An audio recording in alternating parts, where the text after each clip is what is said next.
So there's this thought that has been popping up in my experience lately that has popped up multiple times throughout my life, specifically when I am separating from a loved one or when a loved one is very sick or injured. And this thought is basically the recognition that this could be the last time that I get the chance to talk with this person and meet with this person, and to express like my care and my love for this person.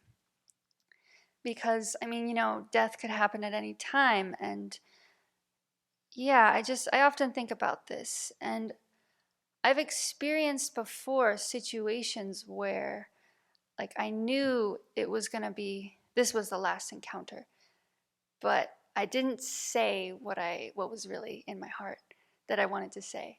Um, and I think I've read many people around the world, and I've heard and I've seen that they experience the same thing, where conditions arise, like somebody dies, or maybe there's a war, and then someone's a victim of war, and then they're lost, or then they die.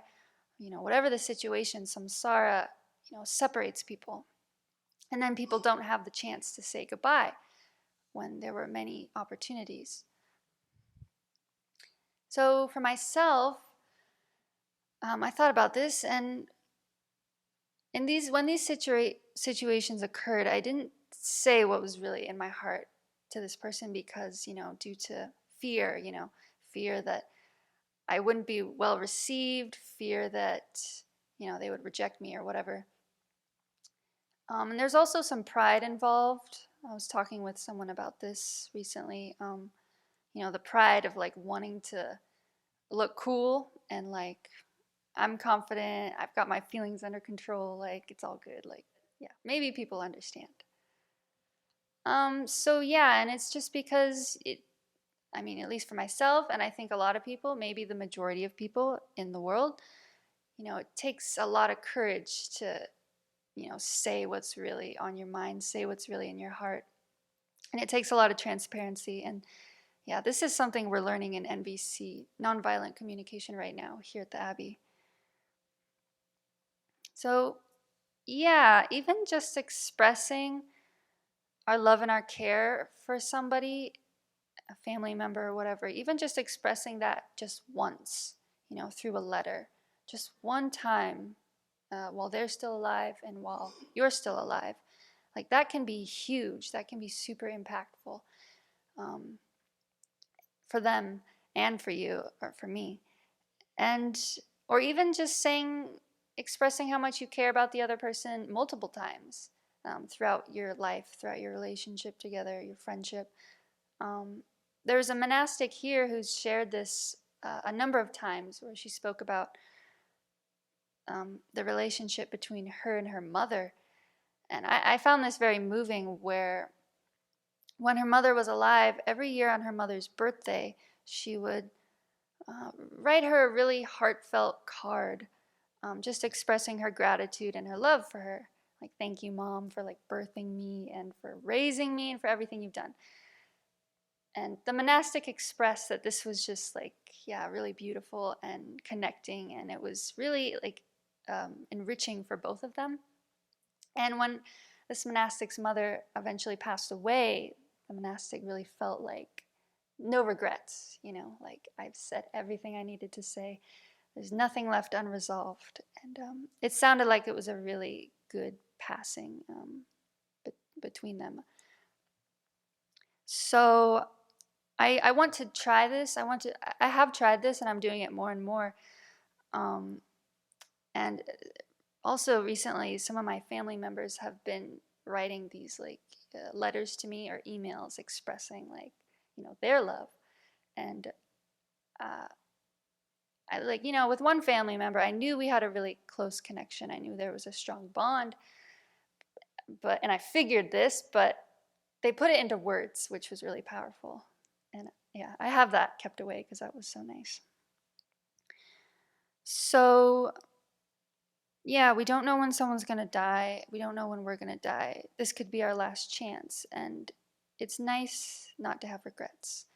Um, so I guess I just want to share some exercises that can be really helpful, that I've found helpful. We learned these during the grief retreat that we had here a few months ago. And one exercise that you could do is whether the person has passed away or maybe they're estranged, or even if they're not estranged, you can write a letter to them, kind of like a fake letter, and express what you want to say, and or you can have like a dialogue. You express what you want to say, and then you write what they might say, and it can be really healing and cathartic. And I've done this in my meditation where I visualized myself and the other person trying to resolve some unresolved thing. And I imagine the Buddha there with us, sort of as like a mediator, which is a really good thing because I've done it without the Buddha there, and it's like, it doesn't go as well. So, it's like the Buddha acts as like I don't know, yeah, like a mediator. And there's like really good vibes, there's compassion, there's love. It's like, it's all good. So, yeah, I found this to be really healing and cathartic and really enriching. And there's one more exercise that I actually haven't done yet, but I keep wanting to do this, and I'm just going to put it out there because maybe y'all want to do it. And it's, again, whether the person's passed away or is alive, doesn't really matter. But there's 4 important things to say to this person.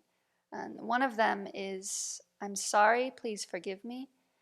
The other one is, I forgive you. The third is, I thank you. And the fourth is, I love you.